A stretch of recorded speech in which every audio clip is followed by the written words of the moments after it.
This may look like an old school bus, but it's actually a vehicle at the cutting edge of green fuel technology.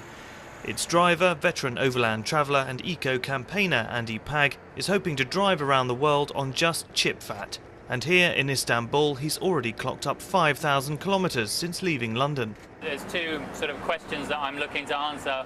One is, what are people around the world doing about their carbon footprint? And the other is, can I do this journey around the world using less than 2 tonnes of carbon emissions myself? Why 2 tonnes? That's the amount of annual per capita carbon emissions the G20 nations are hoping to bring current rates down to by 2050. And to achieve his 2-tonne target, the engine of Andy's truck has been converted to run on waste oil from the kitchens of restaurants he finds along the way.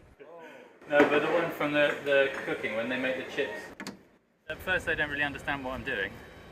And then when they understand, they're very curious. There's usually a few people stand around and want to see what it's. And then afterwards, they start to ask the question, "How can I do it with my vehicle?" The truck can also run on biofuels, but with their production reliant on the growing of crops which could otherwise be used for food, Andy prefers to fill his tank with waste oil. And also, if I didn't use that oil, it would rot to methane in a lot of cases. And methane has a more powerful global warming effect than carbon dioxide, so it's arguably it has a kind of positive impact on the total amount of CO2 that's in the atmosphere.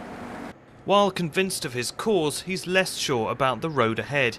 Breakdowns and visa problems may yet prevent Andy from completing his round-the-world trip. But if he does fail, there's sure to be another adventure around the corner as challenging as his last, a trip to Timbuktu powered by waste cocoa butter.